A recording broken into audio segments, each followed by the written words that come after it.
Good evening and welcome to the San Antonio Soccer pregame show. My name is Harry. I'll be hosting tonight, and tonight's game is going to be San Antonio FC traveling down to RGV, FC Toros, and they will be playing at ATV Park with kickoff at 7 o'clock for that here. The season series for this is 4 wins for San Antonio FC, 5 draws, and 5 wins for RGV. And the last 5 have been pretty even as well with, since 2018, 1 San Antonio win, 1 RGV win, and 3 ties. So tonight we have, from down in the valley, we have Edson Ochoa in the background there with the mask on, and the king of South Texas sports, Mr. Ray Silva. And you can follow Edson at @EOchoa_8, and you can follow Ray at SOTXATHLETIX for that here. And then representing San Antonio FC, which covers we're the Central, East, West, and South champions. Depending on who we're facing. We have Royce. How are you doing this evening, Royce? And then we got how are y'all doing? Mr. Jay Check, who already has his preview up at bluishmoonblog.wordpress.com. If you haven't checked it out, please do. And then our favorite coach, Rafa. How is everybody doing this evening? Good. Ready for tonight. And I want to thank both Edson and Ray for joining us here tonight. So we'll start out with a little bit of a recap on the San Antonio FC recap of the 2-0 win. I know there will be a hot topic that I'm sure Edson and Ray will want to comment on, and then we'll transition to a little bit of Edson's last epic rant at halftime to get his team fired back up, and a recap of a 3-2 loss to Austin Bold last week, and to see what's going on down in RGV since the last time we spoke for that here. And then hopefully by then we'll have lineups. We can be able to discuss any changes, keys to the matchups for that here. So let's get started here. I know Rafa and I have already kind of gave our thoughts on the Tulsa 2-0 win. We'll start with you, Jonathan, since we missed you last week here. Your thoughts on last week's 2-0 win? I don't think I have too many thoughts. It was a solid performance from San Antonio FC. Obviously, it was kind of something that they needed, because if they somehow did let Tulsa even draw or even worse win, Tulsa kind of, with their matches in hand, would have been in a much better position for the group than they had been, not than SAFC, but they would have had the slight edge if they had won their matches in hand. So it was critical for SAFC to get done what they needed to get done. And we may touch on it when the lineups come out, but it was interesting to see the same lineup for the second match in a row, and it worked out against Tulsa just like it did against OKC. I assume we don't want to touch on the substitution kerfuffle just yet. Just yet. We're going to save Okay. that. We'll let Edson and Ray chime in on that one here. Your thoughts there, Royce? Oh, well, I mean, if we're just talking about the game and not the overall controversy of it all, I mean, solid performance. Went against Tulsa, the number 2 team, and no real complaints on that.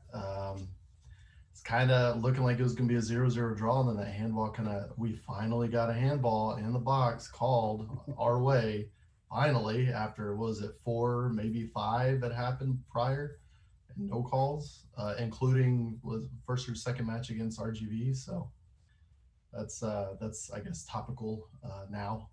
So that was good to see. And then obviously Bailone finishing up the second one on the counter after their first red card, Tulsa's. So it was pretty tumultuous for Tulsa. I mean, 2 red cards, that's never good, including it was a straight red, kicking the ball in the face of Fabian, and then Eric Bird got Lorenzo. the second yellow. Second yellow for dissent. Right at the death at the dissent. Correct. Which makes you question what exactly he said. But yeah, I mean, good performance, 2-0. I'll take that any day. And then I guess we'll talk about the larger overarching result from that. So match. I guess we might as well get into it. Immediately after the match, FC Tulsa tweeted out saying, "Hey, 4 subs." And then Jeff Reuter, caught wind of it the next day, stated that, hey, if you do outside the sub window, technically it's a forfeit. It goes from a 2-0 San Antonio win to a 3-0 Tulsa win, which of course caught everybody's interest at that point, not only here in San Antonio and Tulsa, but pretty much throughout the league. USL did their due diligence, went to IFAB, came back, and kind of put it on pro refs a little bit, and I think a little bit on the rules itself. And to me, they came back and basically SAFC was granted the win. So we'll start with Edson, and then we'll go to Ray to get their views, because I know Edson put out a tweet, so that wasn't very kind, we'll just say, in favor of San Antonio. So we'll get his views to start off, and with Ray on whether it was the right decision. It sets a precedent, and whether somebody else will be testing that fourth sub window or not. So I want to make this very concise.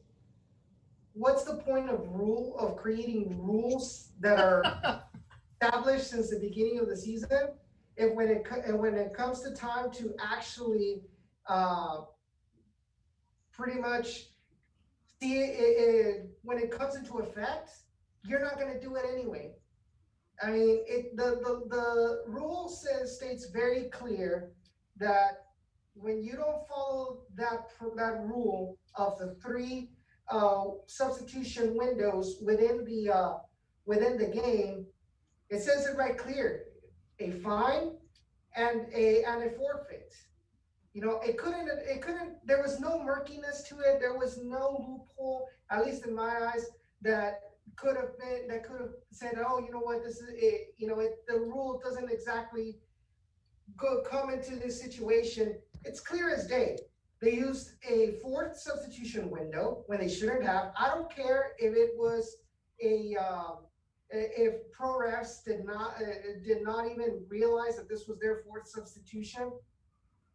Somebody within the bench, whether Marcina or any of his assistants, should probably keep count, or maybe they were keeping count and they were kind of hoping that the referees that were in that match were not paying attention. It turns out they weren't. Took advantage of the system. I'm not going to say that cost San Antonio to win. Obviously, San Antonio is a really, really good team. But regardless of that, the rule was established, and USL said, no, we're not going to enforce this rule.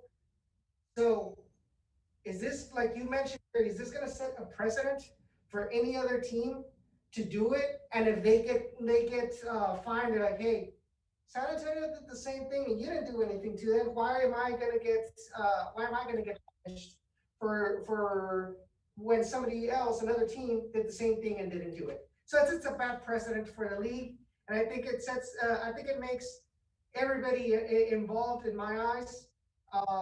It sets them to look bad.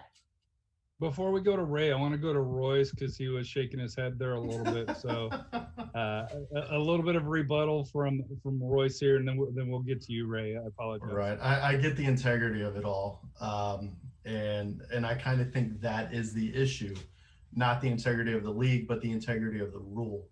And it's something that IFAB in general, not just USL, but IFAB needs to, they need to learn from in the future.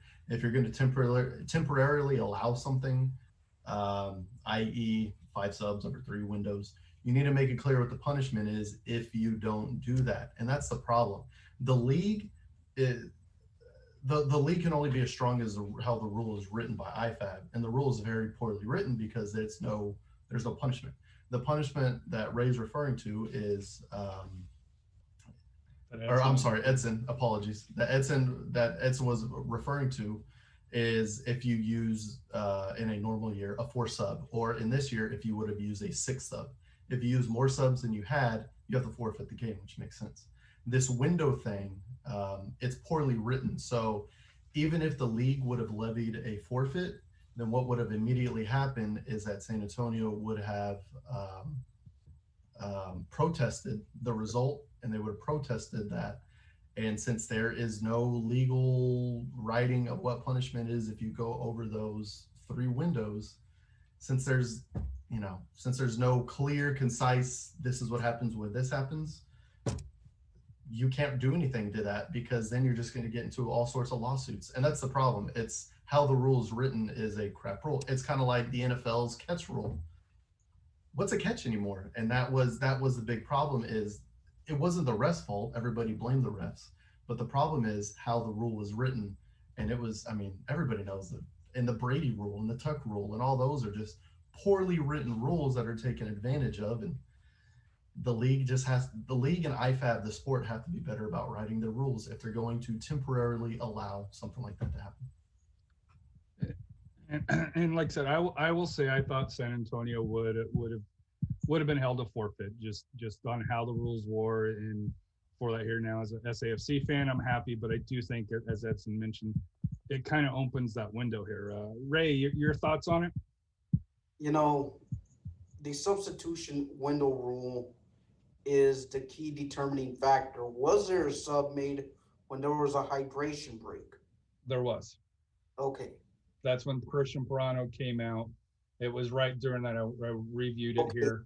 That's the one I think is the one that's in question, since it's not a ball stoppage per se, and it's a ref stoppage. Exactly. That's where that gray area is. That's where you kind of like, okay, the fourth, that's where kind of like you kind of have to have that loophole closed a little bit and add that to the substitution window rule. Now, as far as what's a catch, ask Des Bryant, not a catch. Sorry, Cowboy fans. I had to attack you there. I'm not a Cowboy fan, but I get it. The point is, I mean, you could also go with the Lions. Megatron had an amazing catch against the Patriots that should have defeated them. Good God, we're going to NFL during a USL podcast. Anyway, I get that, and I totally get, and I would have understood if the league went, yeah, you're gonna have to forfeit that game. I would have understood it, and that'd have been fine. But the problem is legally, that it's that gray window. It's a gray rule because it's not very well written. And if they would have levied a punishment based on it, then there would have been some legal issues. And Jonathan, your thoughts? Avoid that. Edson's not wrong. Rules exist, and at some point, like, it's difficult to decide when do we enforce them, and it would have been harsh, especially for SAFC having such a good season. This would have been their first loss. Obviously, it would have ruined the unbeaten run because of a technicality like that. And especially when, yes, they technically bent that rule, but it didn't They did bend the rule. There's no question that they did do it. But it didn't affect the match. Even Tulsa will admit, hey, they broke the rule, but it didn't really affect things. The issue is what happens in a situation when, say it was 2-1 late. That's just a difference of 1 goal. And then you're in a lot dicier of a situation. And Edson was also saying, this now creates the opportunity for other teams, or even SAFC in the future, to say, all right, maybe we can get around this rule or that rule. And if the referee doesn't notice, it's fine. Because I was honestly very shocked that well, maybe not very shocked, but I was surprised that the USL statement was just kind of, all right, Pro made the mistake. It's their fault. They're gonna talk about it amongst themselves. We're not punishing SAFC. Like, for them to just pass the judgment mostly on Pro and not give SAFC even any sort of fine, or maybe there was a slight wag of the finger, but that's it. But there wasn't. Well, at least publicly there wasn't. Yeah, I mean, I think, I don't have the statement in front of me, but they might have said teams should make sure that they abide by the rules or something, but that's basically it. There's no repercussions. So we'll see in the future what happens if it's a different scenario, like I said, if it were just 2-1, if there was a reasonable assumption that that substitution could throw off the flow of the game, give Tulsa less time and less sort of, I don't know what to call it, but just opportunity and flow of the game to get that equalizer. And this is also obviously in a weird situation because we're trying to get around all these rules. I also wonder what would have happened if this wasn't USL. What if this was MLS or the Premier League? I mean, maybe... I think them going by IFAB, I think that gives you kind of the direction on where it was going to go. Now, the difference is we don't know. This was a USL league written rule. We don't know if that rule is carried from MLS to Premier League to the Scottish Premier League along those lines. And I think that might be where the difference is. So I have with me, I'm reading the rule or the amendment straight from IFAB. And this is the actual wording of the amendment. It says,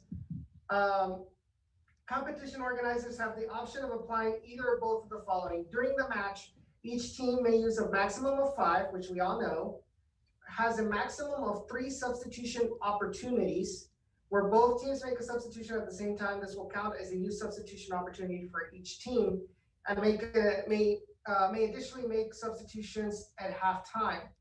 So it doesn't. So you do have a point. I forgot who mentioned right now. Was it Rafa? Probably Jonathan.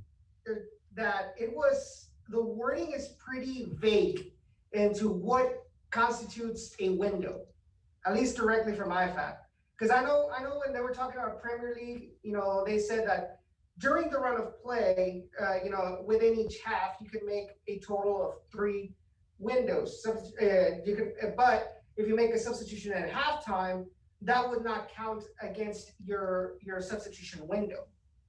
But while halftime is explicitly mentioned in IFAB, hydration breaks are not. And like I said here, because I know lineups are about to come out, and I do want to get to the RGV, kind of catch up with them here. Rafa, just quick thoughts on you. I know we haven't heard from you yet, but I know we've had a couple of days to digest it here. Your thoughts on it? You've been around the game for quite a bit, as a coach and what the academies are. Just your thoughts. I think the USL needs to kind of clear things up a little bit better, especially like should they allow you to do substitutions, the hydration breaks, or even designate like certain time windows. And as far as the referees telling the coaches, hey, you can substitute at these times. I think also the responsibility also falls to the refs. They should know the rules. They should know. I mean, that fourth referee should have caught on and say, hey, wait a minute, coach, you can't make this up. They're also liable to that too. So, this is an honest mistake. But I think here on out, it's still, like I said, the rules vague. Very, very limited. It's vague, but they need to make a better clarification from here on out. All right, I know San Antonio's lineup came out, but I want to give Edson and Ray a little bit of kind of time to recap on RGV season a little bit at this point. I know you guys had a 3-2. I happened to turn into Edson's epic halftime rant with what I could understand. The first part was in Spanish, and I was like, what am I missing? But I don't think I've ever seen him so mad before in my life. But kind of catch us up a little bit on the season that RGV's been having, the good, the bad, and the ugly, if you can. Ray, you want to go first? Well, the ugly is that face. Is just been where we're at the standings, with the incorporation now of Ian Hoffman now to the roster, and just recently announced today of Juan Carlos Azócar, a Venezuelan forward. It's just now a matter of time if when the international transfer and his visa go through for him to start already the quarantine process for USL protocols to see when and if they become available. 3 key players that are still missing. I have not heard anything from team. Tyberson, of course, who is the bigger of the three losses. Then you have Kevin Rodriguez, and then you have James Murphy, who was another recent signing that's been playing pretty well, and he may have picked up a knock in the last road game prior to Austin. So the team is down three players right now, and still with a very, very limited bench without having any dynamo low knees for this season, unless you're Kyle Adams or Eric McHugh. I think for me, the most frustrating aspect of this season for RGV, and I touched upon it in the rant in Spanish, but basically is the lack of commitment, the lack of hustle in some of these players. You look at the match against Austin Bold, you know, the first goal, you see that Carter Manley is left up high trying to help out in the attack. And McHugh and Castellanos both have somebody to mark already. But you have Billy Forbes right outside the box, running towards the inside of the box without anybody marking him, which is supposed to be Carter Manley's zone, right? So instead of him hustling down to catch up with Billy Forbes and make him uncomfortable or intercept the ball, he just keeps jogging back. You know, there was no hustle in that play. Billy Forbes receives that goal or that ball by himself, and the rest is history. He scores. And there's been multiple moments in this season of the same thing, where we wonder, where is the hustle in some of these players? Why are they 100% committed? Because they can say what they want during press conferences, that they're committed, that they're trying to improve. But where's the best place to back that up? On the pitch. And they're not doing that. The only one that I can tell you right off the bat, you know, 100% sure that he puts in week in and week out his 100%, Robert Castellanos. And it's incredible how Robert Castellanos, a center back, has better offensive statistics this season than Garrett McLaughlin, your forward. It's ridiculous. All right, so we've got lineups out for both. So let me start with San Antonio FC. It's the same lineup, I believe, as last two games here. You got Cardoni, Maloney, Yarrow, Gorski, Tainter, Smith, kind of that 3-5, but the Maloney and Smith kind of, you know, are a little bit more forward. PC and Hervo in the middle, and the front three of Pirano, Jose Gallegos, and Solinak. On the bench, pardon me? Yeah, I got. Okay, so we're gonna kind of just in on the bench here. We have Mercado, the backup goalie, Di Rienzo, Baglioni, Torres, Vieira, Partain, and Ramsey. I think that's Ramsey's first time in the 18, if memory serves me correct. He's a center back. So we'll start with you, Royce. Your thoughts on the lineup? I know not a lot has changed, but you know, to me, if it's not broke, why change it? Yeah, I mean, I totally agree with that. Josh Ramsey, who's has ties with the U.S. youth national team, and obviously Gallegos is also getting looked at for that. So that's pretty exciting that they're both on the same team, and they're both hopefully going to be with the U.S. youth national team soon.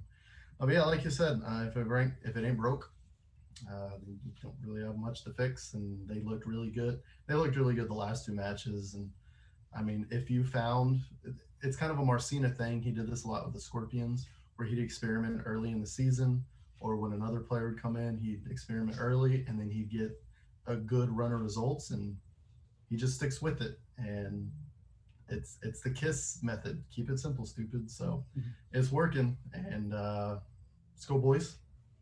And we'll go with you, Jonathan, next. Your thoughts on the lineup, and then we'll have Rafa follow you up, and then we'll get to the RGV lineup, you know, with Edson and Ray here. I hate for us to sound like a broken record, but if it ain't broke, don't fix it. Like I was saying earlier, it worked really well against OKC, got the job done against Tulsa, and now, especially with a week of rest, no reason not to go with that same lineup. It's working really well. Today is maybe not the day to talk about what the team gains from having Gallegos actually up there as a dedicated forward, but it seemed to work better. And obviously, it's nice to see some youth on the bench. Torres, who a couple matches ago got his senior debut, and Ramsey's an interesting inclusion. I guess I don't really know if SAFC, as far as center backs at least, has much of a choice right now with Callum Montgomery injured, though. So, if not that I wish bad, not that I wish for a slaughter, especially since we've got some RGV fans and reporters here, but if things are going well for SAFC, it would obviously be nice to see the youth get some playing time. And to me, Ramsey fits in with a former RGV player, Kai Green. I think he's the one that's missing from the lineup, as far as on the bench, and Ramsey's in there. So Rafa, your initial thoughts on here, and then we'll get to Edson and Ray. I like the lineup. That's one that took care of Tulsa. Just keep it the way it is. Don't have to mess with it unless there's an injury or God forbid that, or something's not working. Then you make the change. So, like I said, I think Marcina's settling down. Who's these top 11 players? They're not doing the same thing like they did last year, to keep on changing lineup after lineup after each game. So they're getting away from that. So it's a good lineup. It's a high-powered lineup. It's been scoring goals, 9 goals in the last 3 games. So we'll see what they do tonight.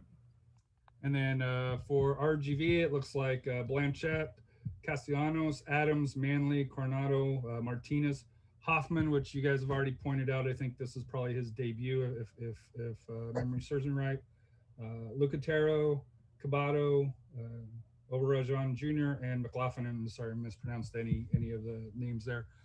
Ray and Edson, this is kind of your guys' time to kind of chime in and give your guys' feedback on the starting lineup, and then we'll kind of transition to keys of the games and what you expect to see tonight. It looks like it's going to be a 4-3-3. Honestly, I still don't understand why Lucatero gets the start. Hasn't been a player that really has made that I liked. Not really a big fan of his, to be honest. Seems to be very timid at times. But I do appreciate having Ian Hoffman actually starting, and see what he brings to the table for this midfield. Up on top, Kibato, Obregon Jr., and McLaughlin. I'm not sure how he is going to set them up, but I really do like seeing Obregon brings in a lot more mobility than Garrett McLaughlin does.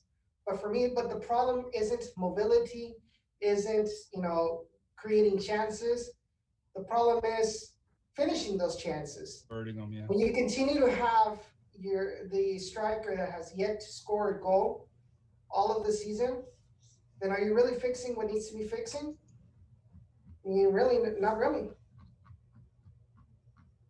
And I know in Jonathan's preview, he highlighted that, and I'm sorry if I get this wrong, but I think pretty much the chances that they had taken were the same between San Antonio and RGV, but San Antonio was converting at a higher efficiency. So, Ray, your thoughts on the lineup, and we'll start with you.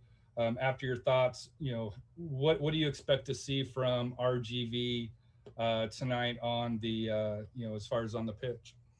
For me, I just feel like this is a little bit more offensive minded lineup. I mean, to a certain degree, I know Edson may not like Lucatero, but the few creative chances that Lucatero has had within the offense, they've been dangerous pieces. And I just hope we get the the better side of Lucatero and not the bad Lucateros that I've been seeing as of late. We can have him for 2 more bad Lucateros, and then you can have him the rest of the season. Good. I'd be all right with that, Ray. Well, you'd be surprised with Edson's bad, good, or ugly on that. For me, I just feel like Lucatero, for me, he is a complete head case. You just really don't know what you're going to get from him on a regular basis. And I just feel like that this starting 11, I wouldn't be surprised if there are more creative chances, I mean, which is something that the team has lacked. I mean, yes, they do create chances, but now there's a little bit more creativity because Kebaku has come out of that little shell offensively where he's starting to contribute a little bit more on the offensive end. And now it's going to be more interesting how he and Lucatero will get along on the offensive stretch to provide for Obregon and McLaughlin. And Royce, how do you see the game being played out? Keys that you're looking for tonight?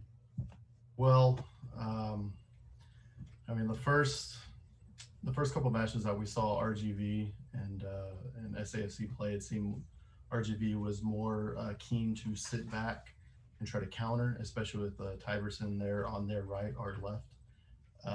And I was kind of expecting them that was going to be the well that they kept going to for the season, but obviously Tyverson's hurt.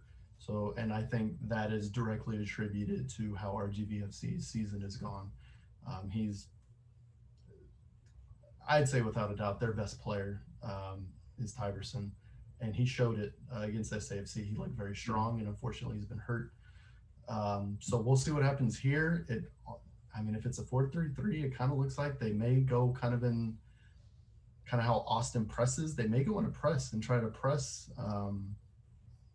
SAFC, which is what we saw the Bull do to keep us to a 1-1 draw, where we kind of stole the point late, and we also had a goalless draw whenever I believe OKC did the same thing. Tulsa.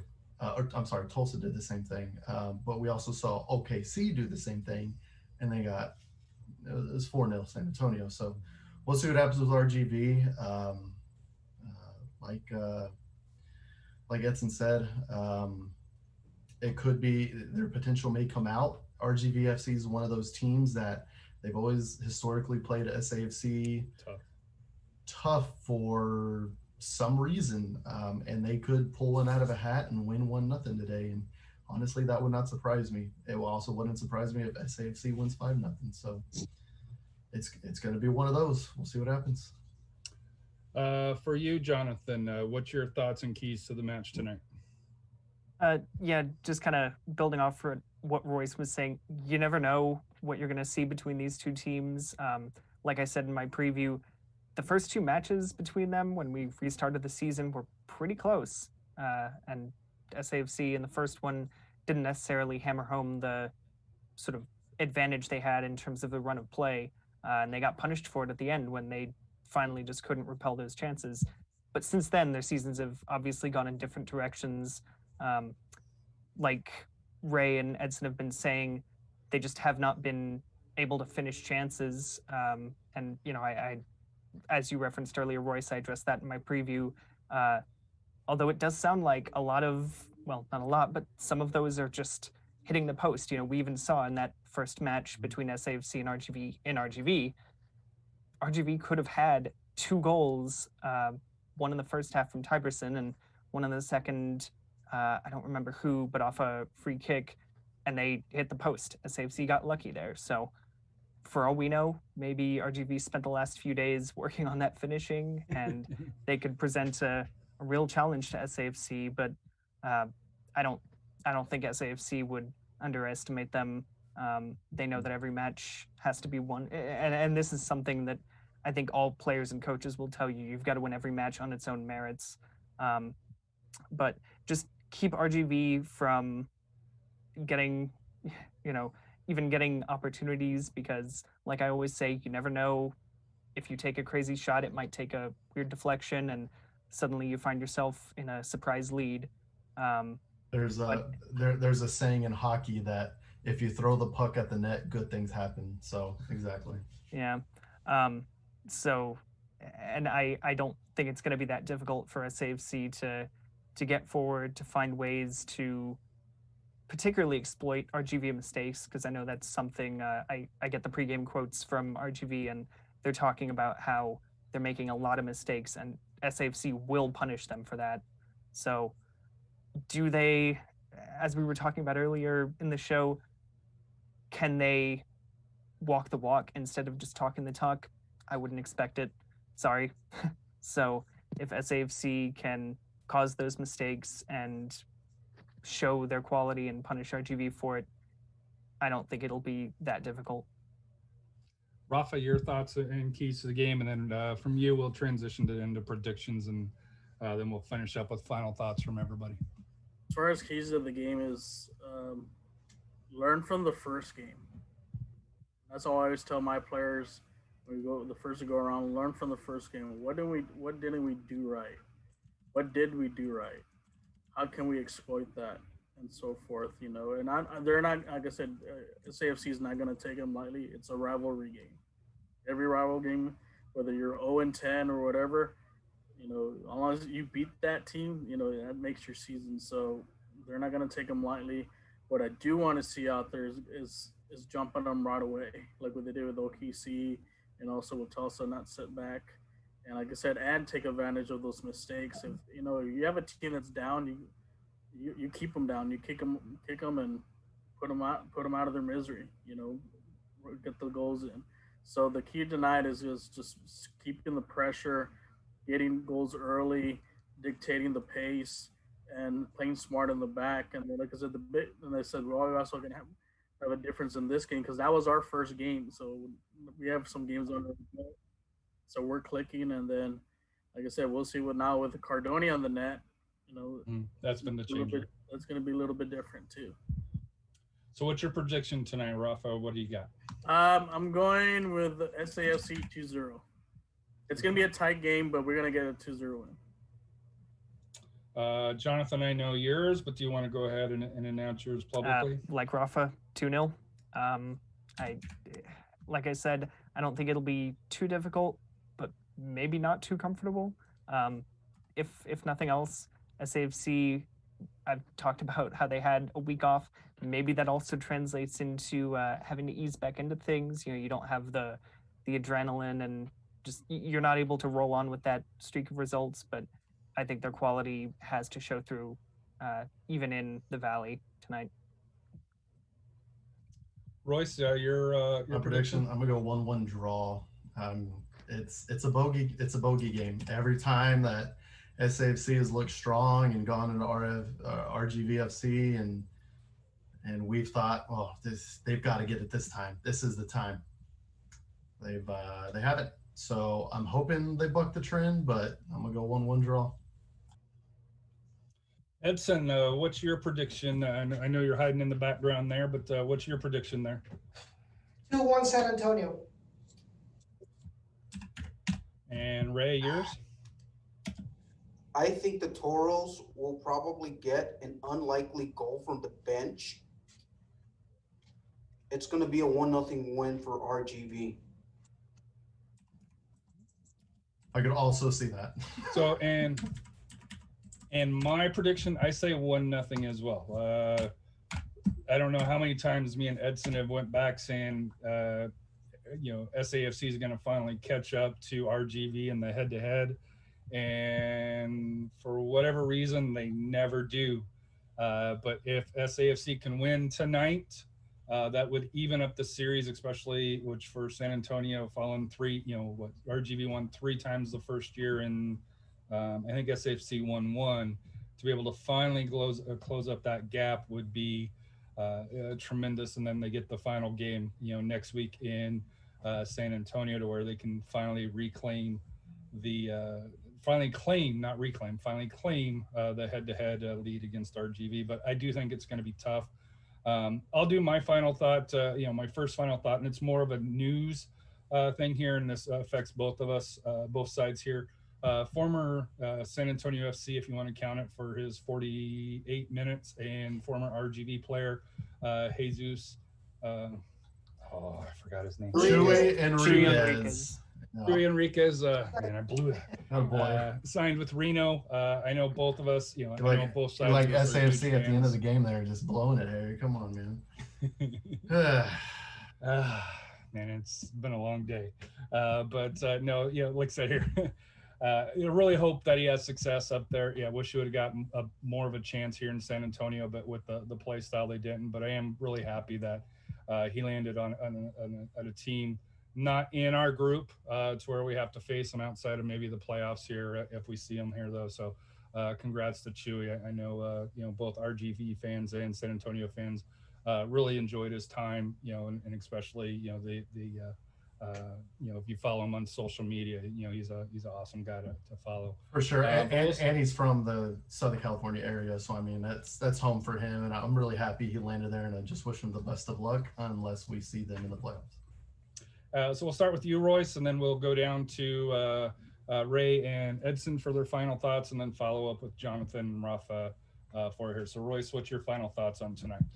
I mean, you brought it up, Harry. Let's get that series, this South Texas derby. Let's even this thing up tonight, and let's go on top on the next game. Let's get the result. Edson, you want to start, or you want Ray to start, since Ray forced you to do it first last time? I'll take it. My final thought for today's match: RGV players need to understand that this is a game that's more than 3 points. The fans understand it. Your players seem to understand it, but it seems like some of our players do not understand that this is bragging rights on the line. And you need to play it better. These are the kind of games where statistics don't count. So I really hope that they do surprise and take the win tonight. But at the end of the day, this is I just want to see 100% effort out there. Go ahead, Ray.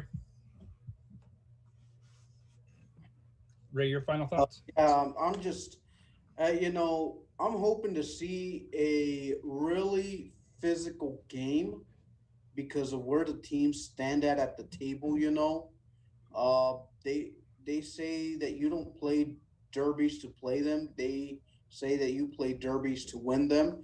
And I just hope that RGV can show a little bit more courage out there tonight. I mean, yes, they showed some courage the last 25 minutes versus Austin last week, but now if they're going to start a run somewhere, it has to be here, or we can just play for bogus reasons now, because I mean, quite obviously this team hasn't had the mentality to put a full 90 minutes together at all this season. So I just feel like this is the one chance. Jonathan, your final thoughts? Series Schmierig. I don't think the all-time series is necessarily that important. Like Ray was saying, It is for bragging rights, man. These are derbies, though. Bite your tongue, Jonathan. Bite your tongue. You win. You're winning, or you're aiming to win every game. Speaking from the perspective of a Manchester City supporter, no, we don't have that good of a record against United, but we've been better in the recent decades, so that's just fine. We're not too bothered about the all-time series. You'll always have 2012, right? Yeah. And plenty of other times. And also, though, if things, for whichever team, or maybe both, ultimately, who isn't satisfied with their performance tonight, we go at it again in another 8 days. 8 days. We get the gang back together. Rafa, your final thoughts? Final thoughts. Hopefully our guys are watching this. Go in there with cero miedo. That's no fear. Go out there, go kick some ass. defend 210, and show why you're in first place. You know, and show why the rest of the league, they better be watching out for us. You know, that's the attitude you got. This team has to start getting and grasping.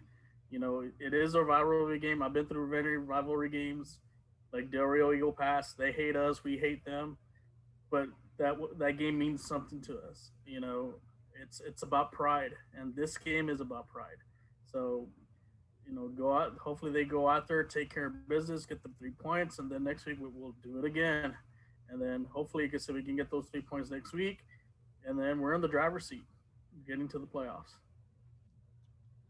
And I know for me, I speak. Hopefully, I think I speak for all of us. You know, with Ray with South Texas Border Sports, Edson with Down in the Valley, and you know with you know the pregame show here, and also SA Soccer Roundtable. You know, I know Edson had to relocate down to RGV to because of the possible path of Hurricane Laura. Luckily, Houston was escaped without I think without minor rain. But there are some, especially East Texas area, that did not. So thoughts and prayers, especially to East Texas and Louisiana, and up the Gulf Coast there. Speedy recovery, and like I said here, if there's anything that we can try to do to help out and lift spirits or anything, I'm sure all three of us, South Texas Border, Down in the Valley, or San Antonio Roundtable, we'll try to reach out and help out in any way that we can. But as we wrap up here, we only got one more thing to say here, and Scott, it's time to cut it.